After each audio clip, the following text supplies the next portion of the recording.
नमस्कार, आप देख रहे हैं आज तक लाइव। मैं हूं गौरव सावंत और इस समय आज तक की एक खास पेशकश आप देख रहे हैं डॉनबास में डोनेट्स्क के इलाके से। ये वो इलाका है जहां पर रूस और यूक्रेन की सेना के बीच जबरदस्त झड़पें हो रही हैं। आमने सामने हैं रूस और यूक्रेन इस पूरे इलाके में और यहां पर तनाव लगातार बढ़ता जा रहा है।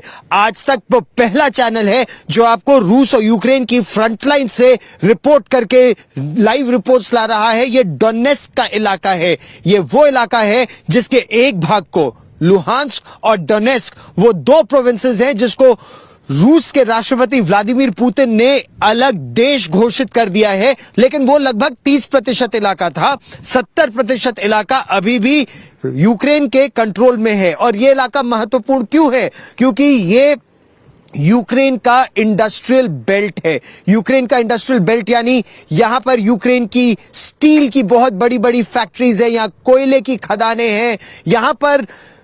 और इस भाग को, यूक्रेन के पूर्वी यूक्रेन को ब्रेड बास्केट ऑफ यूरोप भी कहा जाता है क्योंकि यहां अनाज की खेती बहुत जबरदस्त है। क्या ये पूरी लड़ाई उसी अनाज के कंट्रोल के लिए है, उसी स्टील और कोयले के कंट्रोल के लिए है, गैस के कंट्रोल के लिए है? और क्या यहां अब युद्ध होगा? युद्ध की कगार पर क्या ये बैठा है देश? हमारे साथ इस समय राजेश पवार है, विशेषज्ञ है, नॉर्थ अटलांटिक ट्रीटी ऑर्गेनाइजेशन देशों को बहुत पैनी नजर से देखते हैं, यहीं यूक्रेन में रहते हैं और मेरे साथ डोनेट्स्क में है। हमारे साथ एम्बेसडर अशोक सज्जनहार भी है, हम उनसे भी बात करेंगे। लेकिन सबसे पहले राजेश, आप और मैं बिल्कुल उस सीमावर्ती इलाके में गए थे जहां पर अब गांव के गांव खाली कराए जा रहे हैं। जमीनी स्थिति के बारे में हमें विस्तार से बताइए। जी,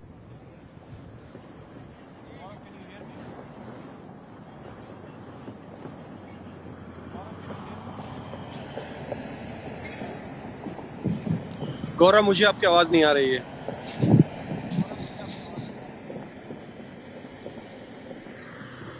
आवाज नहीं आ रही है। Hello, can you hear me?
जी। Ambassador Sajjanhar, can you hear me? I can hear you very well. Brilliant. How are you, sir? Very well, thank you.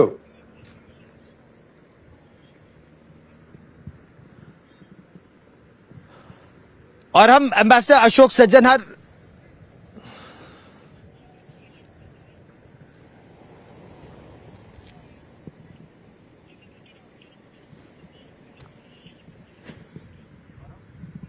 आपकी आवाज फेड हो गई है गौरव, आई कैन नॉट हियर और यू। डोनेट्स्क के इस इलाके में कई बार इंटरप्शन इसलिए भी होता है क्योंकि यहां पर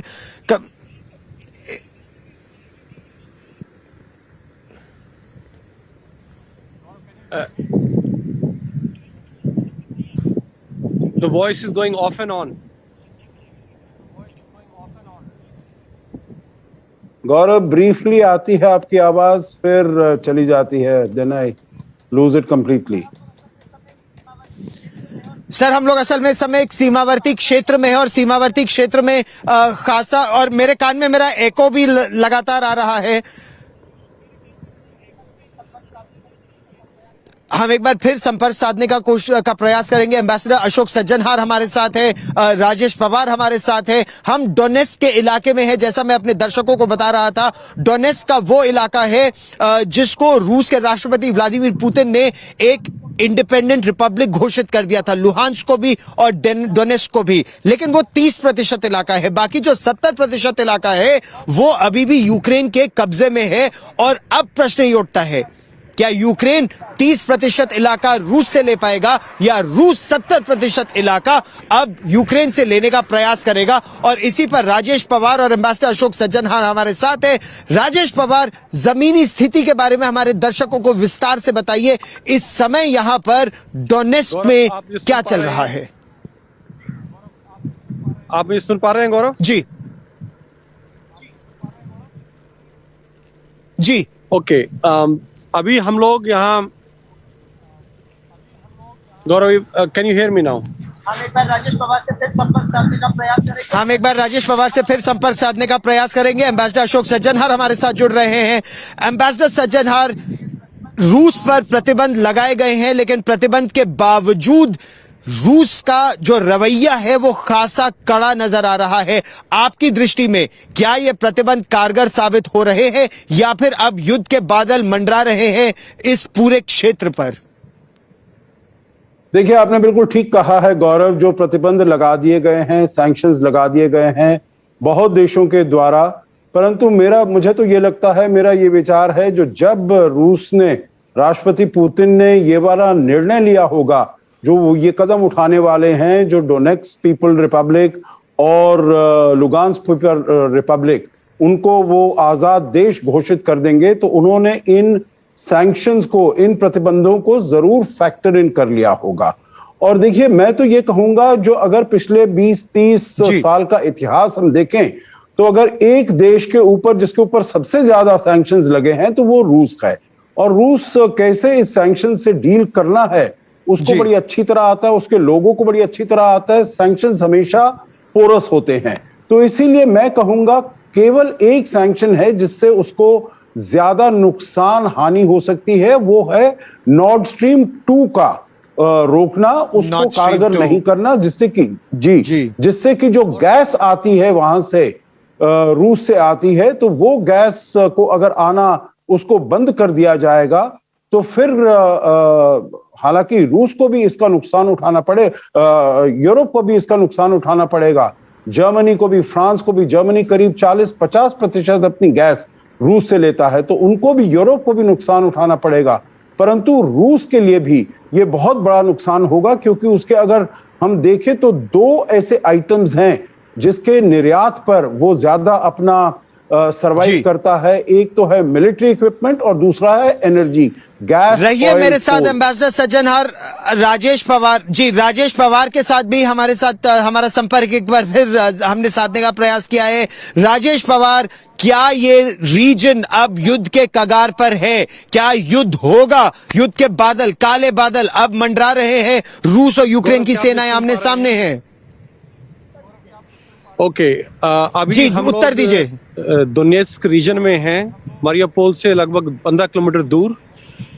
जिस जगह पे अभी हम उपस्थित हैं, यहाँ से रूसी सेनाएं सिर्फ 7 किलोमीटर दूर हैं।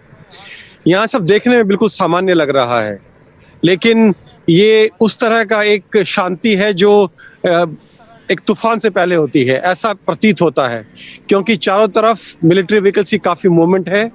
हर जगह मिलिट्री ट्रुप्स लगे हुए हैं, हर जगह आने जाने वाली गाड़ियों की, उनके कागजातों की, सामान की चेकिंग हो रही है।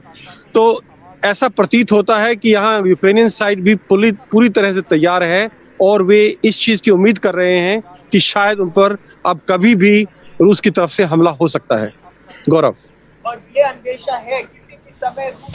ये अंदेशा है किसी भी समय रूस की तरफ से हमला हो सकता है। केवल पुलिस ही नहीं, सेना भी यहां तैनात कर दी जा चुकी है। जहां इस समय हम खड़े हैं, ये सेना का एक बहुत बड़ा मिलिट्री चेक पॉइंट है। आप देख सकते हैं किस तरह के बैरियर्स यहां पर दोनों तरफ लगाए गए हैं, क्योंकि ये बैरियर्स इस तरह लगाए जाते हैं कि दूसरी तरफ से कोई गाड़ी, टैंक या बख्तरबंद गाड़ियां दनदनाते हुए ना आ जाए, उन पर अंकुश लग सके। और दोनों तरफ मशीन गन पोजीशंस भी हैं हैं ताकि वो रोक सके किसी भी आने वाली गाड़ी को, और इस तरह के चेक पॉइंट जगह जगह लगाए जा रहे हैं इस पूरे क्षेत्र में। एम्बेसडर सज्जनहार, हम डिप्लोमेसी और प्रतिबंध की बात करेंगे, लेकिन आपकी दृष्टि में क्या रूस ने एक बार निर्णय कर लिया कि 30% इलाका उसके कब्जे में है, बाकी 70% वो करना चाहता है, और रूस की संसद ने रूस के राष्ट्रपति व्लादिमीर पुतिन को वो इजाजत दे दी है ऑफेंसिव ऑपरेशंस के लिए? इसका क्या अर्थ निकाला जाए? देखिए, मेरे विचार से तो गौरव, अगर रूस ने केवल ये 30% इलाका, और वो भी इन 2 प्रोविंसेस का, अगर उसको लेना था तो उसको 1 लाख यहाँ पर सैनिक इकट्ठा करने की जरूरत नहीं थी, 30,000 वहां पर बेलारूस में इकट्ठा करने की जरूरत नहीं थी, 4-5 महीने के लिए एक्सरसाइजेस, वॉर ड्रिल्स वगैरह, मिलिट्री एक्सरसाइजेस करने की आवश्यकता नहीं थी, और ना ही वहां पर अपने न्यूक्लियर वेपन्स, मिसाइल्स के वो ट्रायल करता। तो देखिए, उसका जो गेम प्लान है वो इतना छोटा नहीं है जो केवल 30% लेकर वो संतुष्ट हो जाएगा। जरूर ये पूरे डोनेट्स्क को और पूरे लुगान्स्क को तो लेगा ही। अब उसके बाद हमें देखना होगा जो उसके आगे उसकी क्या मंशा है, वो क्या करना चाहता है। क्या वो कीव पर जाकर वहां पर रेजिम चेंज करना चाहता है, जो कि वहां पर एक ऐसा राष्ट्रपति लाया जाए जो कि रूस की तरफ उसका झुकाव हो, रूस की तरफ उसका लगाव हो, और वो वेस्ट की तरफ, पश्चिम की तरफ न देखे, ईयू ज्वाइन करने का नहीं सोचे, नेटो ज्वाइन करने का नहीं सोचे। तो ये हमें देखना होगा। परंतु मेरे विचार से डोनेट्स्क और लुगान्स्क तो ये तो रूस यकीनन लेकर ही रहेगा। और उसके पास पूरी परमिशंस आ गई हैं, पूरी अप्रूवल्स आ गई हैं अपनी पार्लियामेंट से, डूमा से। इसका मतलब क्या निकाला जाए राजेश पवार, आप इसको किस तरह से देखते हैं कि लुगान्स्क और डोनेट्स्क इतना महत्व क्यों है इस क्षेत्र का, और रूस के लिए कितना कठिन या यूक्रेन के लिए कितना कठिन होगा इसे बचाना, रूस के लिए लेना और यूक्रेन के लिए बचाना? देखिए गौरव, ये दोनों एरिया, लुगान्स्क रिपब्लिक और डोनेट्स्क रिपब्लिक जो हैं, ये एक तरह से रूस के कंट्रोल में ही थे 2014 से लेकर अब तक। दुनिया इसको रूस के कंट्रोल में ही मान रही थी, जबकि रूस बार बार ये कह रहा था कि उनकी सेना का इस पे कोई रोल नहीं है, और ये वहां के लोकल मिलिशिया हैं जिन्होंने ये एरिया यूक्रेन से लेके इस पे कब्जा किया हुआ है। लेकिन पूरी दुनिया ये मानती थी कि ये रूस की मदद के बिना संभव नहीं है। अभी जहां तक रूस का ये मिलिट्री एक्सरसाइज करने का ताल्लुक है बेलारूस में, या जो सेना का इतना बड़ा जमावड़ा उन्होंने किया है यूक्रेन बॉर्डर पर, इसके 2 पहलू हो सकते हैं। पहला पहलू है जो इंटरनेशनल कम्युनिटी है उसको ये कन्विंस करने का कि रूस लड़ाई नहीं चाहता, लेकिन अगर उस पर लड़ाई थोपी गई तो वो इसका जवाब देने में सक्षम है। और यही कारण है कि रूस ने पहले इन दोनों रिपब्लिक्स को एक आजाद देश की मान्यता दी, उसके बाद इनके साथ ट्रीटी साइन की जो कि इंटरनेशनल लॉ में लीगल है। तो रूस कहीं ना कहीं दुनिया को यह बताना चाहता है कि उसका हर कदम इंटरनेशनल लॉ से के अनुसार है, और वो एग्रेसर नहीं है, वो हमला नहीं करना चाहता। लेकिन अगर नेटो या अमेरिका ने उसकी तरफ कुछ और कार्रवाई करने की कोशिश की तो उसका वो जवाब दे सकता है। गौरव,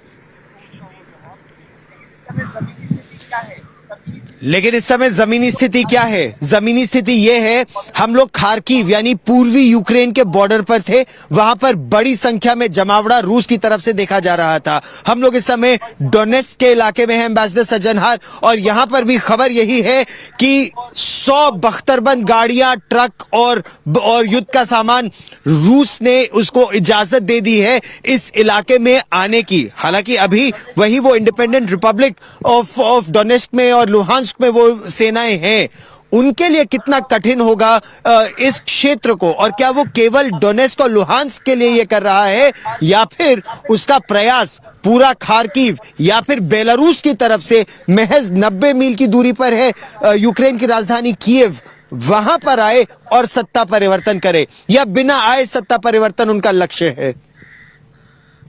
देखिए, अगर मैं आपके आखिरी सवाल का जवाब देने का प्रयास करूं तो मेरे विचार से बिना आए सत्ता परिवर्तन होना तो बड़ा मुश्किल है। तो इसीलिए आकर किसी ना किसी प्रकार का वहां पर ऑक्यूपेशन करना, और तब वहां पर जो भी है रूलिंग क्लिक है या उसकी जगह अपने आप राष्ट्रपति जेलेंस्की की जगह या उनकी पार्टी की जगह कुछ और किसी और को स्थापित करना, वो तो फिर उसके बाद की बात है। परंतु मेरे विचार से जो अब रूस कर रहा है वो स्टेप बाय स्टेप अप्रोच ले रहा है।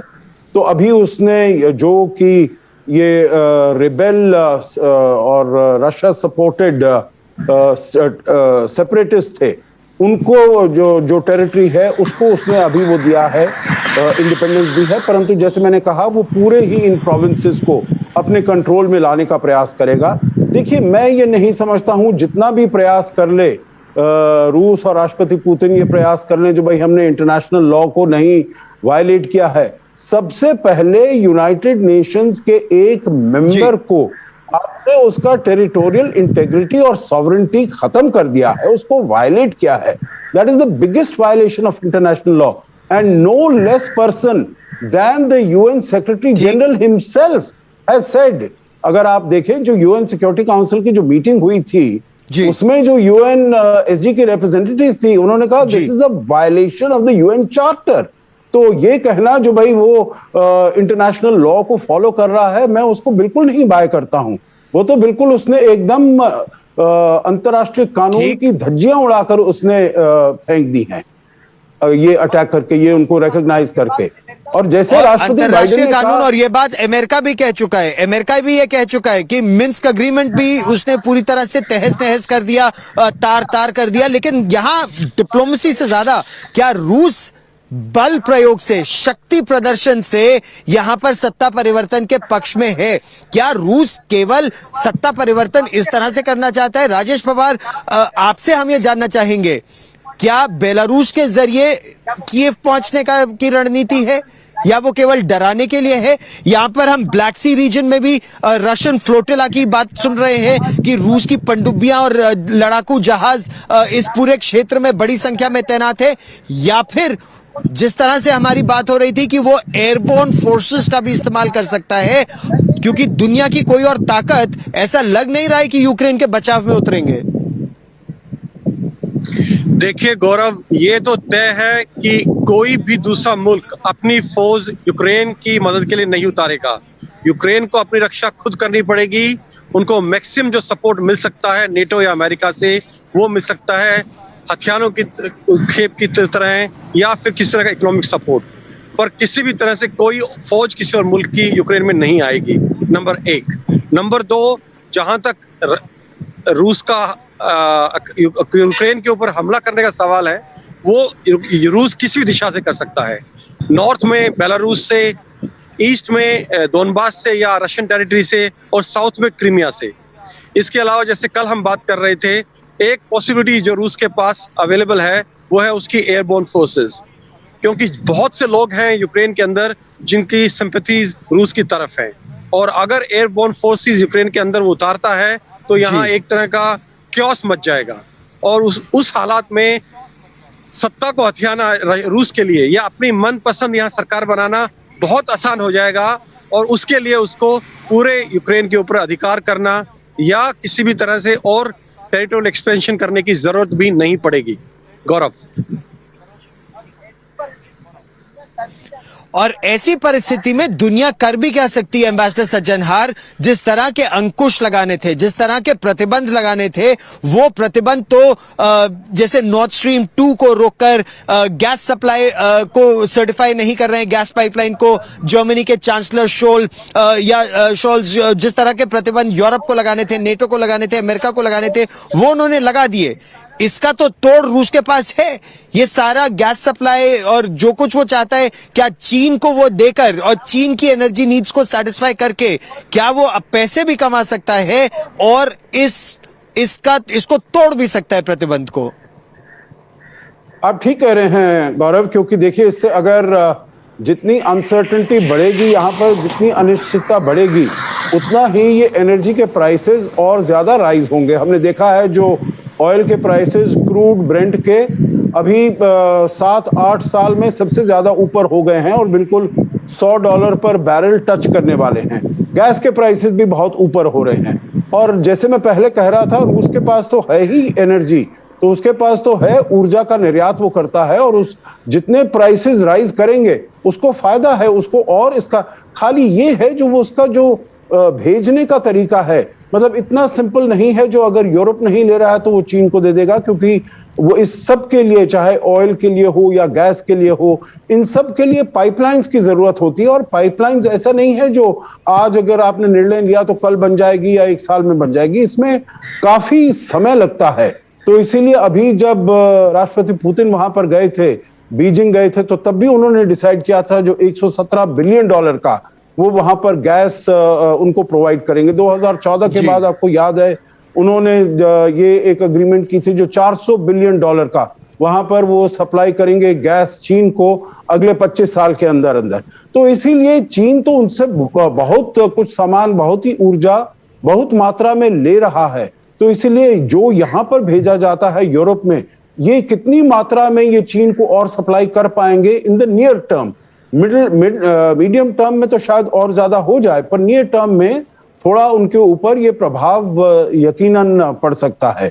और जो अंकुश लगाए हैं जिसकी हम बात कर रहे थे, चाहे फाइनेंशियल ट्रांजैक्शंस को रोकने की वगैरह, उसका मेरे ख्याल से इतना ज्यादा असर नहीं पड़ने वाला है, क्योंकि उसने अपना भी जो है फॉरेन एक्सचेंज रिजर्व्स, गौरव, करीब 600-650 बिलियन डॉलर उसने इकट्ठा किया हुआ है। So he also has deep pockets जिसमें he can delve into it and he can, वो अपना कुछ समय के लिए अपना ख्याल रख सकता है। इन एनी केस चीन के पास $3-4 ट्रिलियन का रिजर्व है, और वो जरूर इस मौके पर उसकी सहायता करने में हिचकिचाएगा नहीं, चूकेगा नहीं।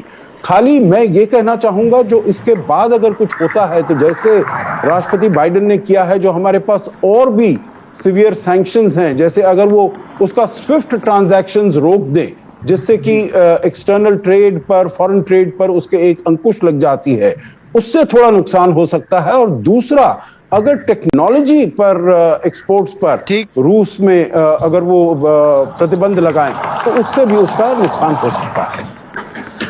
गौरव,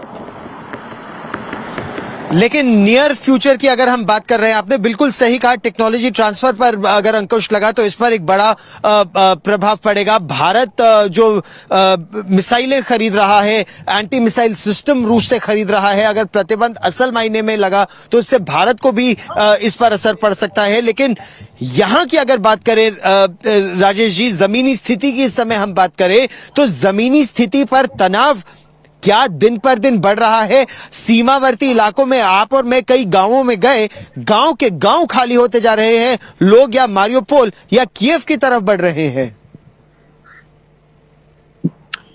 बिल्कुल ठीक बोला आपने गौरव। जैसा कि आज हमने 2-3 गांव में जाके देखा है, गांव लगभग खाली पड़े हैं, बड़े बड़े घर हैं और ताले लगे हुए हैं बाहर, जो इस चीज को दर्शाते हैं कि कहीं ना कहीं बॉर्डर एरियाज में डर है।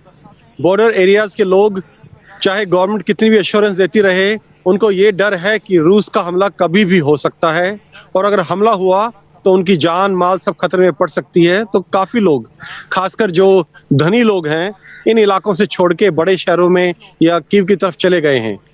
और ये सब देख के ये प्रतीत होता है कि कहीं ना कहीं ये बात लोगों के दिल में बैठ गई है कि जब से रूस ने ये फैसला किया है लुगांस्क और दोनेत्स्क को इंडिपेंडेंट देश की मान्यता देने का, कि उसके बाद रूस का अगला कदम पूरे के पूरे दोनेत्स्क रीजन और लुगांस्क रीजन को उसमें इंटीग्रेट करने का होगा। और उसमें पहला जो टारगेट है वो मारियोपोल जैसे छोटे शहर ही होंगे। गौरव,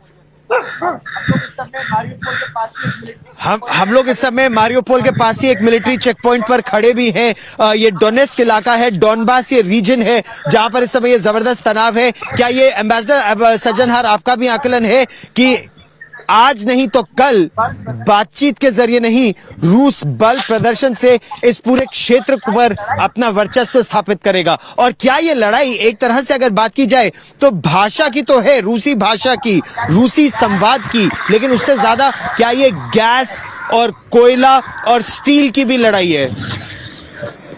देखिए, आपने बहुत महत्वपूर्ण प्रश्न किए हैं, और पहले प्रश्न का मैं ये जवाब दूं, जैसे मैंने पहले भी कहा था, मेरे विचार से रूस केवल ये जो 30% जो रशियन सेपरेटिस्ट एडेड एरिया था उससे संतुष्ट होने वाला नहीं है। उसने पूरे डोनेट्स को वो दिया है, नए देश का दर्जा दिया है, और पूरे लुगान्स्क को उसने नए देश का दर्जा दिया है। तो इसीलिए वो इनको पूरे को ही ऑक्यूपाई करेगा, और मेरे विचार से तो इसमें कोई शक नहीं होना चाहिए। और अब उसको, जैसे हम बात कर रहे थे, अब उसको पार्लियामेंट से भी, दूमा से भी ये परमिशन मिल गई है, ये अप्रूवल मिल गया है। जहां तक आप कह रहे हैं, जो क्या is it a fight for wheat, is it a fight for energy और कोल वगैरह वगैरह, मेरे विचार से नहीं है। मैं ये, क्योंकि देखिए रूस का अगर आप देखेंगे area, it is largest country in the world, 17.9 million square kilometres. उससे जो दूसरा नंबर आता है वो चीन का और अमेरिका का है, which is 9 point something million square kilometres, मतलब उसका 50% है। It is very minerally very rich, चाहे आप ऑयल देखिए, गैस देखिए, यूरेनियम देखिए, कुछ भी देखिए, कोल देखिए, सब उसके पास बहुत मात्रा में है। तो इसीलिए उसको मेरे विचार से इस चीज का कोई लालच नहीं है। और मैं ये भी समझता हूं, ठीक है आप कहें डेमोग्राफी है, कल्चर है, स्पिरिचुअलिटी है, परंतु सबसे ज्यादा मेरे विचार से उसके जहन में है उसकी सुरक्षा, सिक्योरिटी। इसीलिए वो कहता है, जो अगर यूक्रेन कहता है जो हम नेटो के सदस्य नहीं बनेंगे, तो तब बात बहुत हद तक सुलझ सकती है, और बातचीत से फिर इसका नतीजा निकल सकता है, इसका हल निकल सकता है। परंतु और चीजें देखिए, अब वो आर्कटिक में भी जा रहा है गौरव, और Arctic is so rich in minerals and metals and everything, gas, oil में। तो इसीलिए मेरे विचार से उसके जहन में ये जो इसके ऊपर इसके जो रिसोर्सेज हैं, नेचुरल और मिनरल रिसोर्सेज हैं यूक्रेन में, आप ठीक कह रहे हैं that it is known as the bread basket of Europe, परंतु सबसे ज्यादा एक्सपोर्ट वीट तो रशिया करता है। सही बात है, ठीक, आपने बिल्कुल सही कहा कि ये एक तरह की वर्चस्व की लड़ाई है, ये देखने के लिए कि नॉर्थ अटलांटिक ट्रीटी ऑर्गेनाइजेशन यानी नेटो के देश रूस के बैकयार्ड में, और इस समय हम रूस के बिल्कुल बैकयार्ड में है, यहां से महज 7 किलोमीटर दूर रूस की सीमा, या अब ये कहे कि इंडिपेंडेंट रिपब्लिक ऑफ डोनेस्क की सीमा है, और दूसरी तरफ ब्लैक सी, और ब्लैक सी के उस पार रूस। इस बड़ी खबर पर लगातार रहेगी नजर।